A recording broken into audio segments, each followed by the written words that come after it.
Welcome everyone to Esalen Live here on Facebook. I'm Christine Chen. Thanks for joining us on this Monday morning.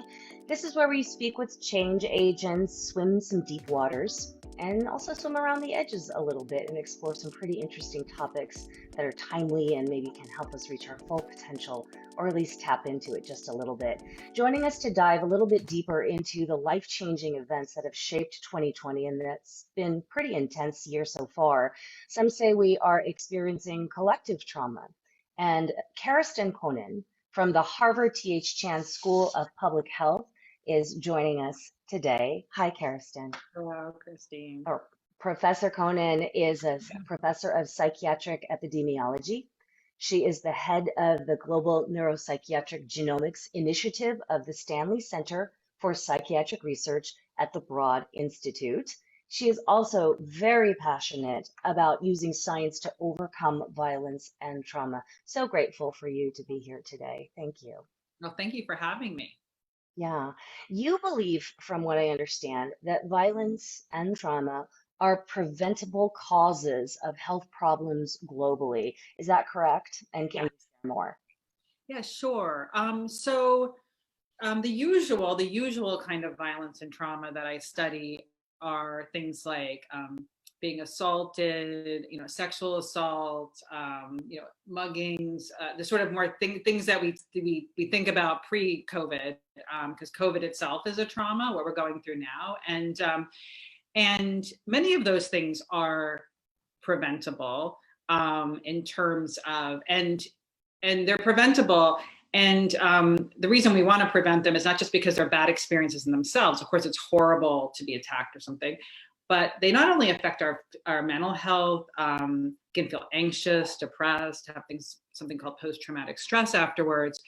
But we've done a lot of work and shown they can have adverse effects on our health all through our lives, even to increasing risk of heart disease, diabetes, and even more recently, people have shown links with dementia.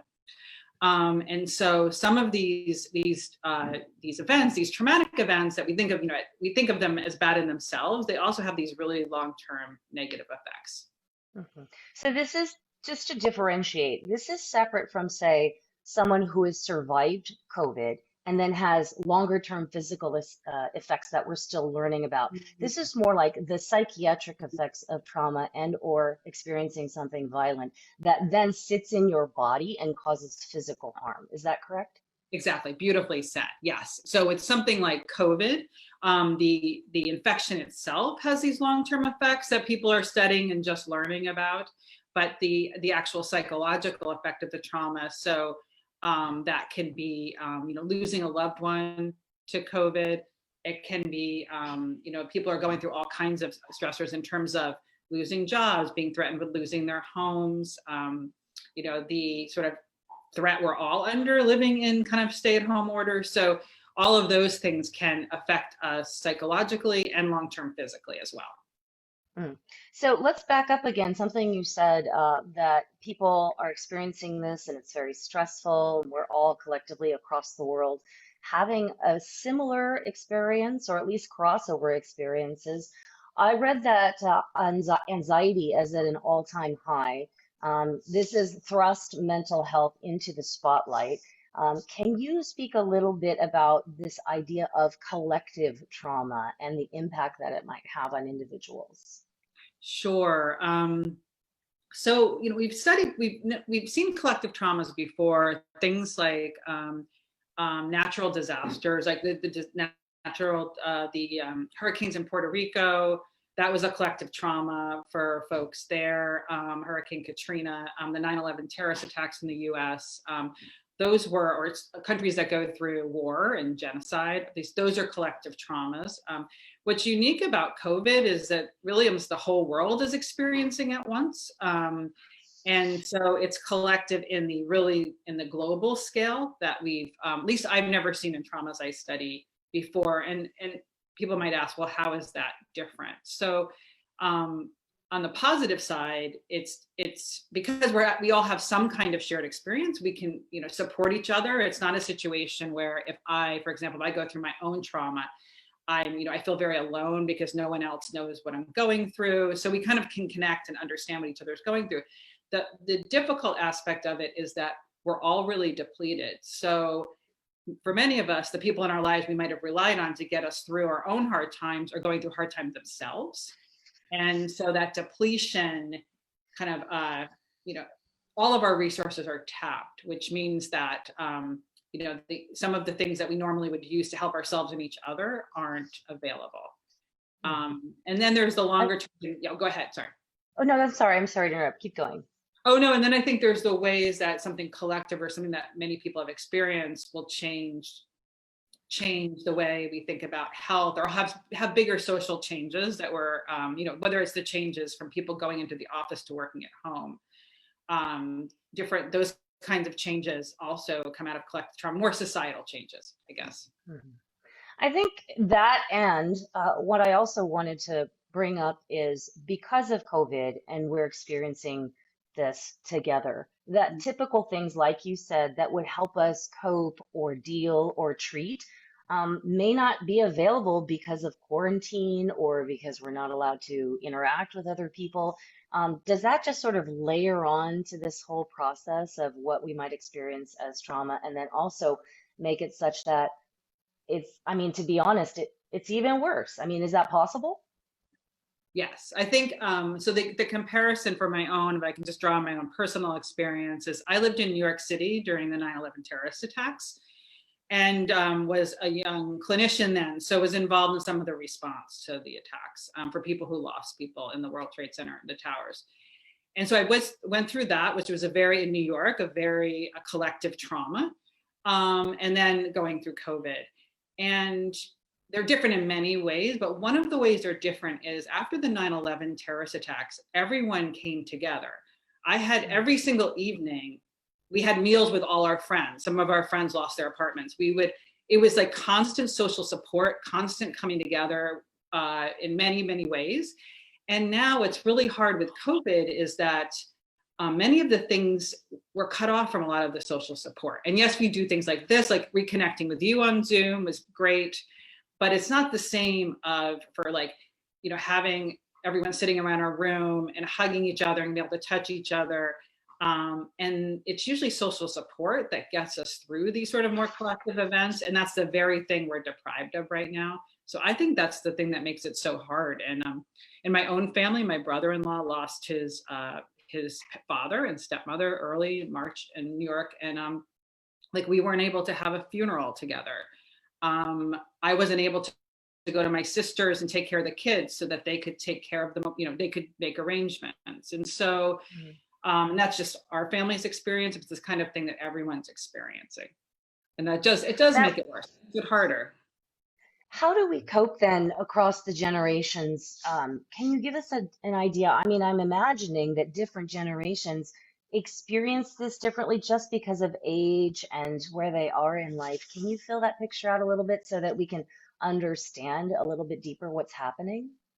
Sure. I mean, I think one of the ways this affects different generations differently is there's the COVID stress and the threat of illness, and then there's all the stressors layered on that. So, for example, if you're a younger adult and you have a job and you have young kids you have young kids who you no longer have childcare for, or you have economic stressors and you're taking care of a family, and maybe you are also responsible for older parents, that's a different set of stressors than if you're retired and your kids are grown, and maybe your health is more at risk. So that's the stressor, but you're not juggling what do I do with my kids while I'm supposed to work?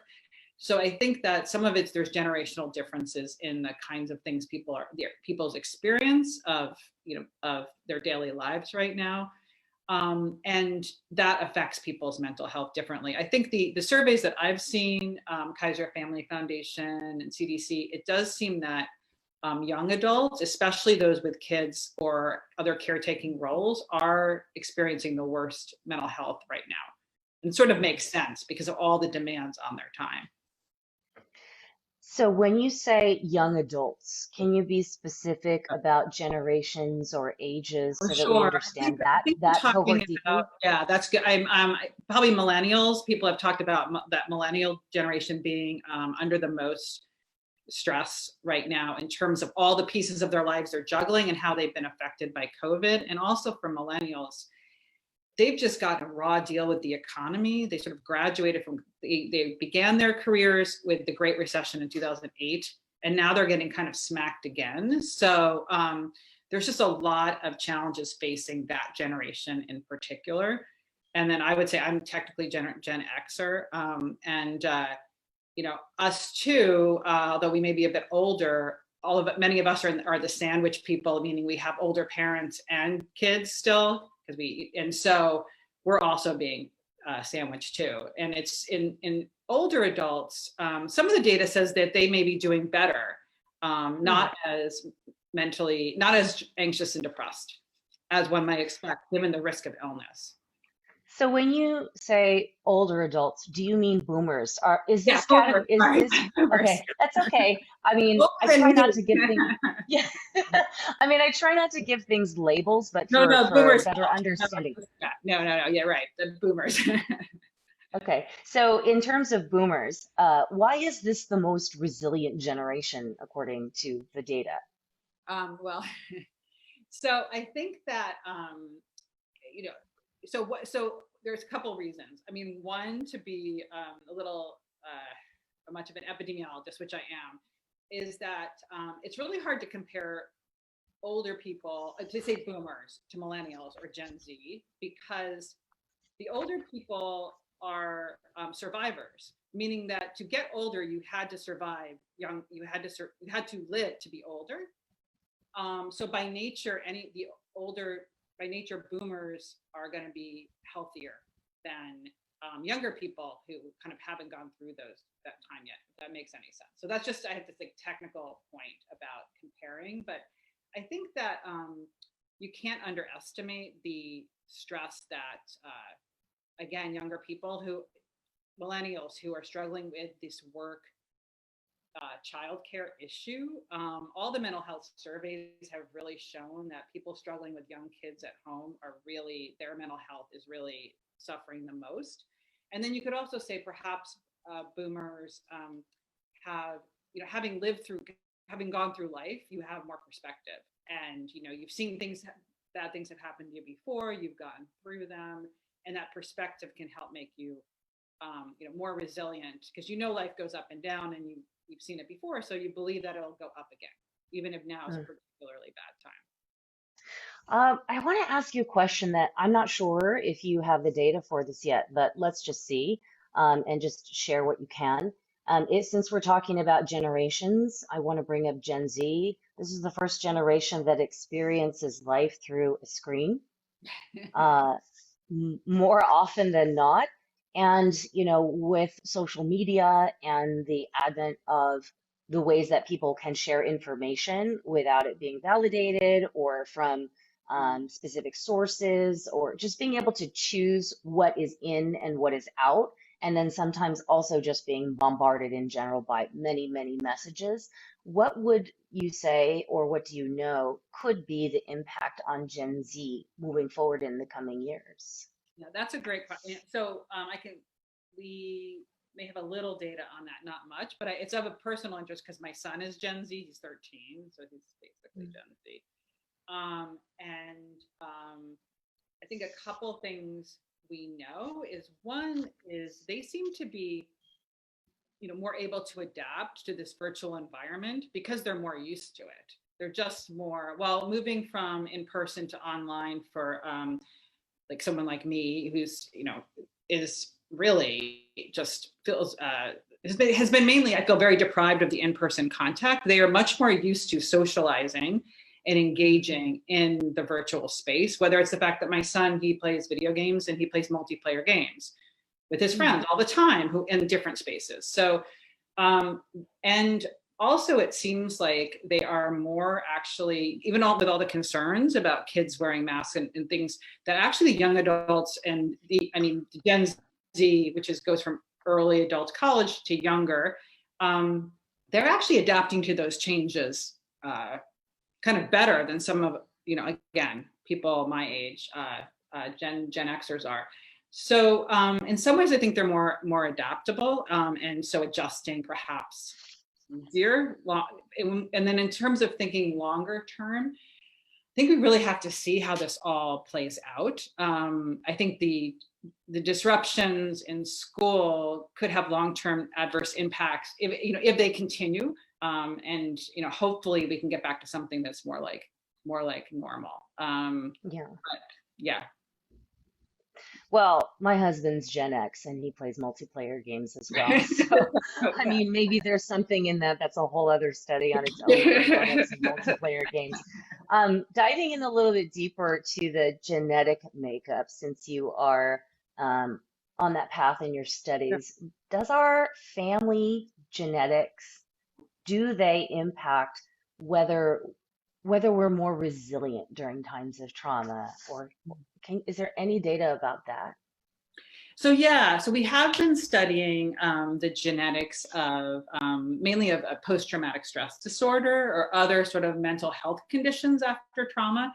And they do have a genetic component. So our genes do influence our risk. So after a traumatic event, whether one might develop PTSD or depression, or as you say, be more resilient. I think that the two pieces of that is, one is there's no determinism. So the kind of experience you have, the kind of trauma you have, the social support you receive is probably more important than the genetic piece. And then there's the piece about resilience, which is, in terms of the scientific field, we're still trying to define resilience. It's sort of like one of those things you think you know it when you see it, but then if you have to define it, it's really challenging because people can be resilient in so many different ways. You have people who are, despite great hardship, very resilient, and successful at work, but they can't have relationships. And then there's people who seem to be able to maintain relationships, but can't do work. And there's, that kind of thing. People can be quite mentally healthy, but not take care of themselves physically. So there are these components for sure. I think we can be sure of that. Well, we lost you for just a second. Can you repeat that last part that you just said? Oh, I said that resilience is complicated, but we can be pretty sure that there are some genetic components to it. Okay. Question about the acceleration of aging, because if this does have potentially long-term impacts on our physical health, may be affected by genetics or not, does it affect then the aging process, like disease that comes when you get older, maybe even minor physical things that don't seem that minor sometimes, like back problems or breakdown of joints? Is that something to look at or be concerned about or study more as we go through this together? Absolutely. I mean, one of my areas of big interest has been the intersection of trauma and physical health, or mental health and physical health.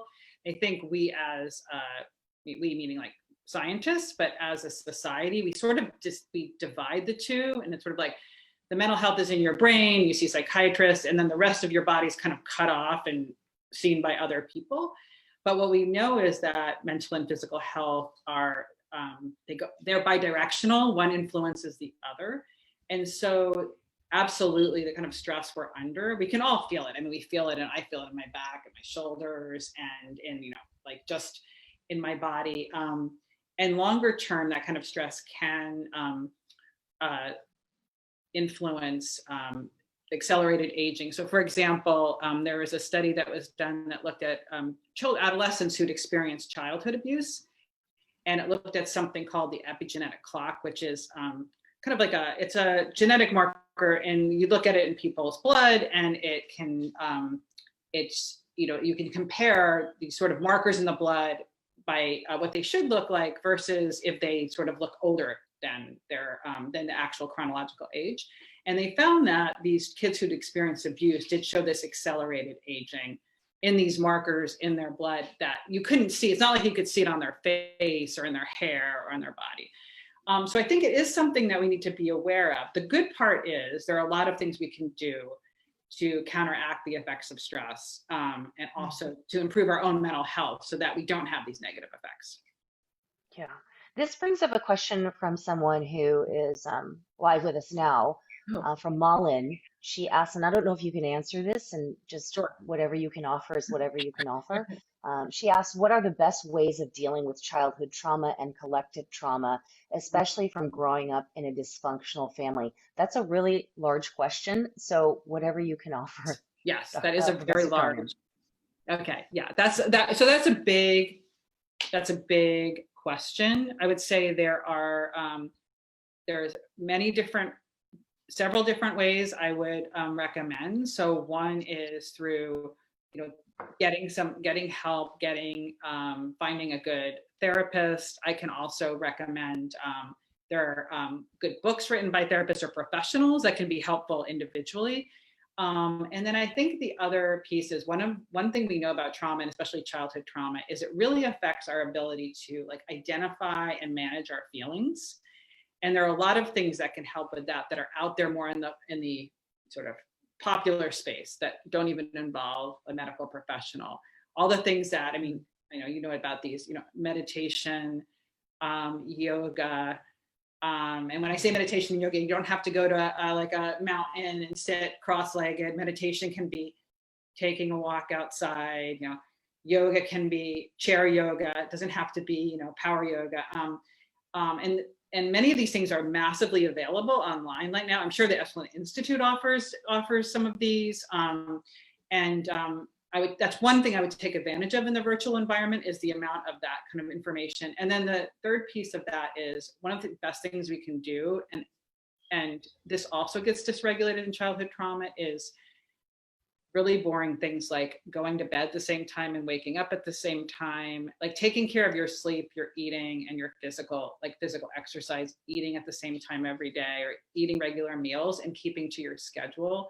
Those are some of the really basic things that are quite boring. But if you've had a childhood trauma history, often you may not have learned those things, especially if you came up with a very dysfunctional family. Things like having regular meals or taking care of yourself in that way is not, maybe second nature to some people, but isn't second nature. And those are some of the things you can pay attention to. Yeah, I mean, I guess to encapsulate that, we could also just say all of those things are structure, and structure Yeah, can be structure. incredibly grounding. Yeah, structure, but not overly structured where it becomes, we had another guest that talked about so much structure can also lead to its other kind of problem of, being obsessive and compulsive Yes, as well. So exactly. somewhere in the middle, right? Is there a specific, I'm so appreciative of your time. Is there a specific ritual that you do with your 13-year-old son, to kind of manage these times that we can maybe borrow or maybe try in our own families? And is there something that you do for yourself? Because I'm sure talking about this all the time has its own impact on you. Yeah, so it's every day is a new adventure in terms of, I'll start with myself and then some of the things. I do try to practice what I preach. So I do the really boring, sleeping, getting up the same time, and then trying to get ready for work, even if work is like seriously sitting on my couch on my laptop. And well, with my son, we still try to have meals at the same time. So even though we could be more flexible, and we have a dog, so that has our dog is the happy member of our household right now during COVID. Walking the dog, and we walk the dog together. That's one of the things we do. The other thing my son and I do is, he's a 13-year-old boy. So you can imagine the kinds of things I might be interested in are different than what he's interested in, vice versa. So we actually always find a TV show that we're both into and watch. And so we watch that together. We're watching this show called JoJo's Bizarre Adventure right now, which is sort of anime show that is I hear is very popular among the Gen Zers, but I had never heard of. So and then most recently we started playing the game Among Us. It's a video game with our family in different parts of the country. So some of it as a parent has been me trying to engage him in trying to engage in what he's interested in, rather than trying to make him always do the things. Because on kids, as parents, we're always trying to get them to do what we want them to do. And I have found it works a lot better if I try to, learn more about what he's interested in. So those are some of the things I would say it is sort of our ritual to watch JoJo every night, which I don't know if people are going to think that's the best advice, but I actually really enjoy Well, it. I mean, the content, there's so much content available, and like you said, Yes. take advantage of this and just put some parameters around it, and Yes, all of exactly. that structure can be Mhm. very, very healing. I just so thankful that you were able to join us today with great ideas. And also, there's a reason they're calling these pandemic puppies. Everyone's got a Yeah. puppy, Yeah. the most resilient creature on the planet, right? Karestan Koenen, a professor of psychiatric epidemiology with the Harvard T.H. Chan School of Public Health. Thank you so much for sharing this science today and how we can just kind of cope with what's happening. This has been incredibly helpful and eye-opening, and hopefully we can tap into some potential to just heal collectively. Yeah, thank you for the conversation. It's always great to see you, Christine. Thank you. Yeah, thank you so. Full disclosure, Professor Conan and I know each other from New York City, so she's she owed me one. Our yoga, So our yoga times, but yes. But yeah, thank take you care. so much, All right. Professor Conan. See you soon. Bye bye. Okay, take care. Bye bye.